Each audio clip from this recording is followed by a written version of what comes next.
नमस्कार दोस्तों, global TV के इस 154वें एपिसोड में आपका स्वागत और अभिनंदन। आज कुछ समसामयिक मुद्दों पर चर्चा, और इसके लिए सबसे पहले चलते हैं पार्लियामेंट, भारतीय संसद, जहां कल ही राम मंदिर पर एक रेजोल्यूशन लाया गया, एक प्रस्ताव लाया गया, और उसमें मुझे 3 लोगों के भाषण सबसे ज्यादा पसंद आए। पहला अमित शाह जी का, दूसरा माननीय प्रधानमंत्री श्री नरेंद्र मोदी का, और तीसरा असदुद्दीन ओवैसी का। और इसके पसंद होने के कई कारण हैं। अयोध्या भगवान राम की नगरी एक भव्य शहर बनने के रास्ते पर है, एक महानगर बनने के रास्ते पर है, और देश दुनिया के तमाम लोग, तमाम हस्तियां वहां पर जमीन खरीद रही हैं, क्योंकि वो ऐसी जगह बन जाएगी जहां रहना, निवास करना अपने आप में एक सौभाग्य माना जाएगा, एक श्रेष्ठता का उदाहरण होगा। एक धार्मिक नगरी, एक आध्यात्मिक नगरी में बसना, जहां सारी सुख सुविधाएं हों, इसी का प्रयास उत्तर प्रदेश के मुख्यमंत्री महंत श्री योगी आदित्यनाथ और प्रधानमंत्री श्री नरेंद्र मोदी लगातार कर रहे हैं। बॉलीवुड के सुपरस्टार अमिताभ बच्चन ने भी वहां सरयू 2 परियोजना में करीब 15 करोड़ की जमीन खरीदी है, और 22 जनवरी को हुए प्राण प्रतिष्ठा समारोह में उन्होंने शिरकत की। इसके बाद दूसरी बार वो पिछली 9 फरवरी को अयोध्या गए और वहां फिर से रामलला का दर्शन किया। कहते हैं कि अभी भी अयोध्या में 1.5 से 2 लाख लोग रोज राम जन्मभूमि और तमाम अन्य मंदिरों का दर्शन कर रहे हैं, सरयू नदी में डुबकी लगा रहे हैं, राम की पैड़ी पर घूम रहे हैं, नागेश्वर नाथ सहित तमाम और जो मंदिर हैं, प्रसिद्ध मंदिर हनुमानगढ़ी, कनक भवन, इन सब के दर्शन कर रहे हैं। तो राम मंदिर पर कल रेजोल्यूशन भारतीय संसद में लाया गया। गृह मंत्री अमित शाह ने कहा कि राम मंदिर राष्ट्रीय वैभव और राष्ट्रीय चेतना का प्रतीक है। अयोध्या श्रेष्ठतम शहर बनेगी और अयोध्या भारत की आध्यात्मिक राजधानी बनेगी। इसके अलावा उन्होंने कुछ और मुद्दों पर प्रकाश डाला, कुछ रेवलेशन की। कई लोगों के जहन में CAA या समान नागरिक संहिता कानून को लेकर बड़ी बेचैनी है। इस बेचैनी को उन्होंने खत्म कर दिया।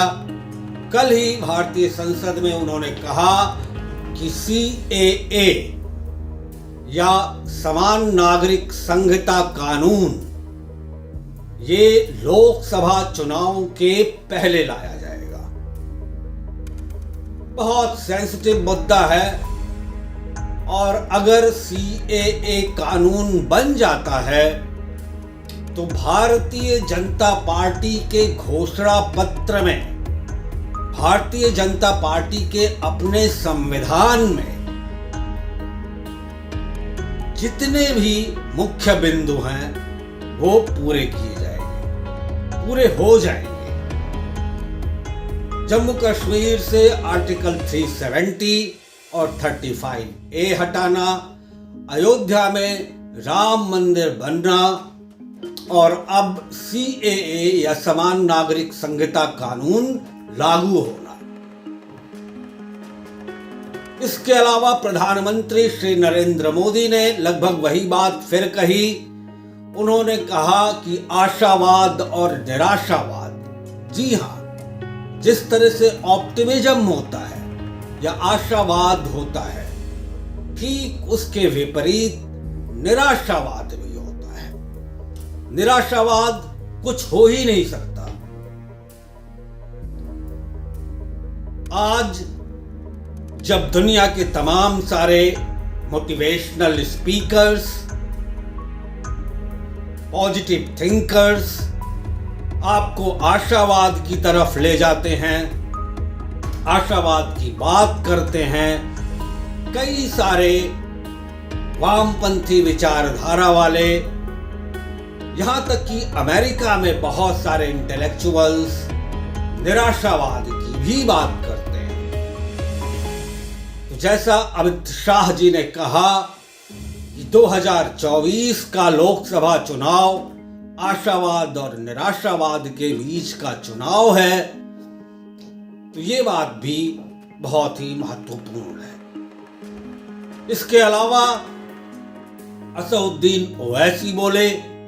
उन्होंने कहा एक घटना का अयोध्या में जो हुई थी आज से 150-200 साल पहले, एक साधु और एक फकीर जो राम जन्मभूमि मुक्ति आंदोलन से जुड़े थे, उनको अंग्रेजों ने फांसी दे दी थी, ये कहकर ये दोनों ही शांति बाधित करने की कोशिश कर रहे हैं, जिस मुद्दे को वो उठाते हैं। ये बात सही है कि फांसी दी गई थी एक साधु और एक फकीर को। ये बात मैंने अपनी किताब the story of an intern में भी लिखा है। ये फांसी राम जन्मभूमि के बिल्कुल निकट के कुबेर टीला के टॉप पर, उसके माउंड के ऊपर एक पेड़ पर दी गई थी। उसके बगल ही एक मजार थी, किसकी थी ये मैं नहीं जानता, लेकिन जब मैं छोटा था तो कई बार, तब बैरिकेडिंग नहीं हुई थी, विवादित स्थल के चारों तरफ सारी जगह खुली रहती थी। कुबेर टीला को स्थानीय प्रशासन ने एक पार्क के रूप में बदल दिया था। छोटे छोटे पत्थर, पेड़ पौधे, फुलवारी और वही गोल गोल छोटे छोटे पत्थर आपको कुबेर टीला के ऊपर ले जाते थे। और उसके भी पहले जब कोई पार्क नहीं था, कोई हरित क्षेत्र कुबेर टीला और उसके नीचे का हिस्सा नहीं था, तब भी मैं गया था। कंकड़ पत्थर होते हुए कुबेर टीला पर चढ़ना एक कौतूहल का विषय होता था। और जब वहां पर सौंदर्यीकरण हो गया, सौंदर्यीकरण भी हुआ था जब, तब भी वहां बैरिकेडिंग नहीं थी विवादित स्थल के चारों तरफ, करीब 60-67 एकड़ के इलाके में। तब भी मैं गया और उस पेड़ को देखा, मजार को देखा, और जाता था आता था। माउंड के ऊपर काफी प्लेन सरफेस होती थी, तो वहां पर भी मैं रुकता था। टिफिन ले जाते थे हम लोग, खाना खाते थे, तो ये सब बातें होती थी। असदुद्दीन ओवैसी की ये बात सही है कि शांति बनाए रखने के लिए अंग्रेजों ने एक साधु और एक फकीर को कुबेर टीला जो माउंड था उसके सबसे ऊपर के एक पेड़ पर, अब वो पेड़ पता नहीं है कि नहीं, वो मजार पता नहीं है कि नहीं, क्योंकि बैरिकेडिंग होने के बाद वहां जाना मना हो गया था, कोई जाता नहीं था। तो ये बात सही है। अब बात करते हैं उत्तराखंड में CAA कानून पुष्कर सिंह धामी सरकार ने लगा दिया है।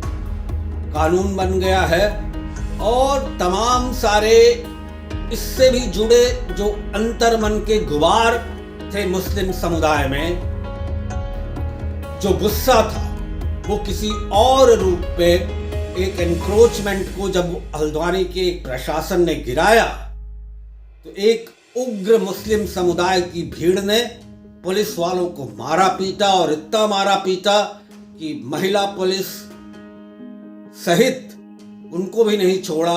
वो ब्लीडिंग कर रहे थे। फिर उन्होंने एक पुलिस चौकी को आग के हवाले कर दिया। शांति बनाए रखने के लिए वहां कर्फ्यू लगाया गया। उत्तर प्रदेश तक में शासन अलर्ट हो गया। ये सब घटनाएं हुई।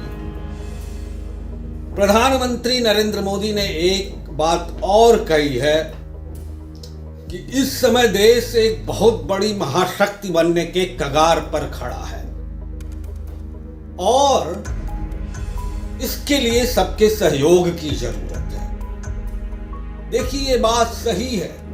आलोचना भी किसी हद तक अच्छी लगती है, लेकिन जब आलोचना विषैली हो जाए तो जो आलोचना करता है उसी को नुकसान उठाना पड़ता है। यही काम कांग्रेस कर रही है।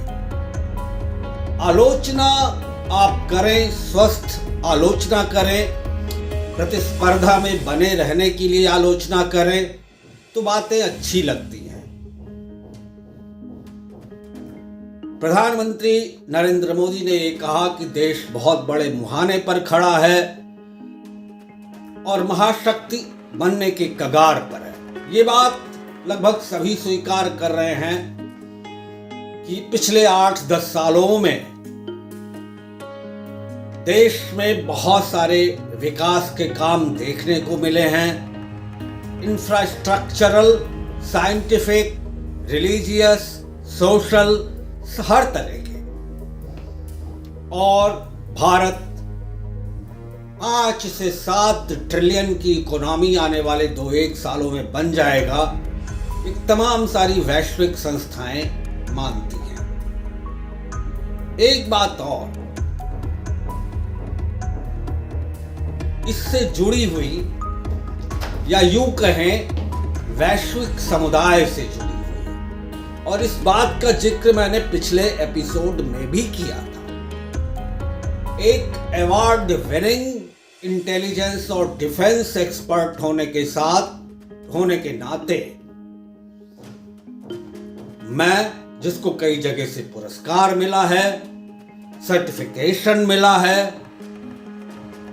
और बार बार ये बात मैं दोहराकर ये नहीं साबित करना चाहता कि मैं कितना बड़ा फर्स्ट रिस्पॉन्डर हूं, लेकिन मैं 2003 से तो इस बात को आगाह कर रहा हूं ईमेल्स के जरिए। और जिन 200 लोगों को मेरे ईमेल्स जाते हैं वो इनकार नहीं कर सकते कि उनको ईमेल मिलते नहीं।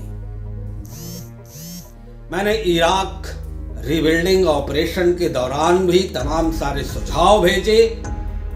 अमेरिका के 43वें राष्ट्रपति जॉर्ज डब्ल्यू बुश को, और अभी भी मैं बुश सेंटर से जुड़ा हूं, चार्टर मेंबर हूं, मेंबर एडवोकेट हूं। मेरे ईमेल बोरिस जॉनसन को भी जाते थे, ऋषि सुनक को, प्रीति पटेल को, जीना चेरी वॉकर हेस्पेल जो भूतपूर्व CIA की डायरेक्टर थी उनको, बेराइश पाइन, Jacinda Ardern, William Burns, Cohen David. और उस दौरान सन 2003 से 2020 के जो 17 साल, 23-20 साल निकले, इसमें जो भी उस मुकाम पर बैठे थे, उस पद पर बैठे थे, सबको जाती थी। भारत में भी जाती थी ईमेल्स, और जाती हैं, मीडिया के लोगों को जाती हैं। और जैसा मैंने कहा, मुझे कभी कोई जवाब आता नहीं। एक्शन उस पे मुझे ये एहसास है कि लिया जाता है, लेकिन डायरेक्ट जवाब कभी नहीं आता। और इसी कड़ी में मई 2022 में मैंने एक चेतावनी वाला ईमेल भेजा था सारे लोगों को, जिनका मैंने नाम गिनाया, कि चीन किस तरह हैकिंग करने की कोशिश कर रहा है अमेरिकी दूतावासों की और अमेरिकी कंसुलेट्स की। भारत में तो कर ही रहा है और मुझे इस बात की संभावना लगती है कि वो 80 देशों में इस बात की कोशिश कर रहा है। और इसी के बारे में FBI के director, federal bureau of investigation के डायरेक्टर क्रिस्टोफर रे ने इसके बारे में एहतियात बरतने वाले कदम उठाए हैं। और उनकी जो सहयोगी एजेंसीज हैं, NSA है, साइबर कमांड है, CISA है, ऑस्ट्रेलियन एजेंसी है, न्यूजीलैंड की एजेंसी है, कनाडियन एजेंसी है, इंग्लैंड की एजेंसी है, ये सभी लोगों ने मिलकर एक 45 पेज की एडवाइजरी रिपोर्ट जारी की है।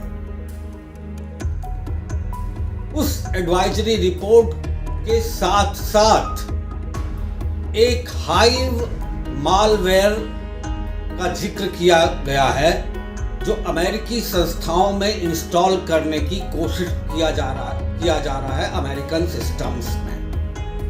ये हाइव, इसका नाम कैसे पड़ा? आपने मधुमक्खी के छत्ते को देखा होगा या फोटोग्राफ देखी होगी। जो शहरों में पल बढ़ जाते हैं उनको मधुमक्खी का छत्ता देखने को नहीं मिलता।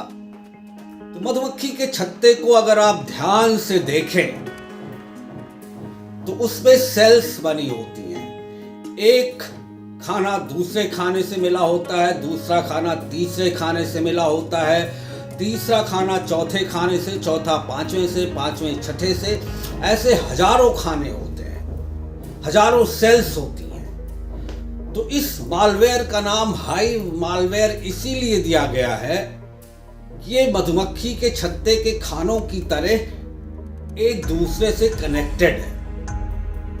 और इसका ओरिजिनल खाना, ओरिजिनल सेल कहाँ है, ये पता ही नहीं चलता। हर सेल आपको ओरिजिनल लगती है, मूल लगती है, इसीलिए इसका नाम हाइव मालवेयर। ये हाइव मालवेयर अटैक भी अमेरिकन इंटरेस्ट पे किया जा रहा है। और इसके बारे में भी मैंने इन्हीं लोगों को, जीना हेस्पेल जो CIA की भूतपूर्व डायरेक्टर हैं, William Burns, Cohen David, Rishi Sunak, Priti Patel, बेराइच पाइन, Jacinda Ardern, senator Penny Wong, और इसी कड़ी में कल ही CISA, साइबर कमांड जो अमेरिका की है,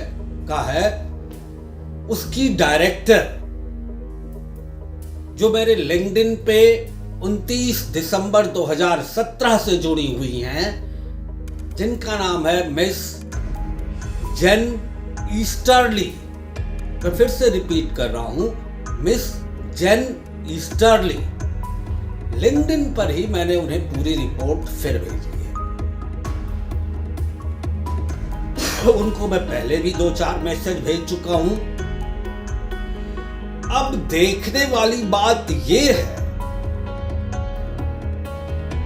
ये जो अमेरिका की 18 एजेंसियां हैं और 5 आइज के जो बाकी के देश हैं, कनाडा, ऑस्ट्रेलिया, न्यूजीलैंड और इंग्लैंड, ये इस बहुत बड़ी न्यूज आने वाले कुछ महीनों में डेवलप होगी।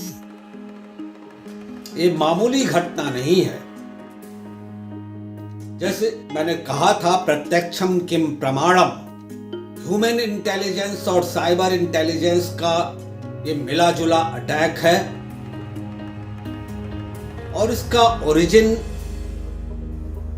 पता नहीं ईरान में है कि चाइना में है, कहां है, कुछ कह नहीं सकते। और ये कहां तक फैला, मेरा अंदाजा है ये इस बात का कि 80 देशों में ये नेटवर्क फैला हुआ है।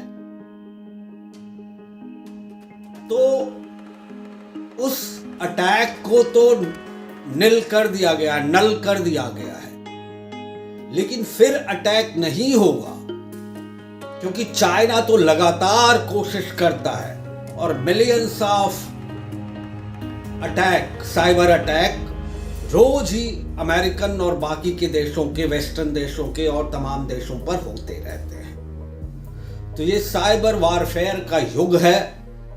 फिजिकल वारफेयर में तो हर कोई मात खा जाता है, बहुत लंबा खिंचता है। आपने रशिया यूक्रेन का वार देख ही लिया। तो साइबर वारफेयर के इस जमाने में चाइना ने हथियार अपनाया है। इसी के साथ इस एपिसोड में 154वें एपिसोड में द ग्लोबल टीवी के मुझे यानी प्रोफेसर डॉक्टर रत्नेश द्विवेदी को दीजिए इजाजत, अनुमति। फिर मिले अगले एपिसोड में। तब तक के लिए धन्यवाद, नमस्कार।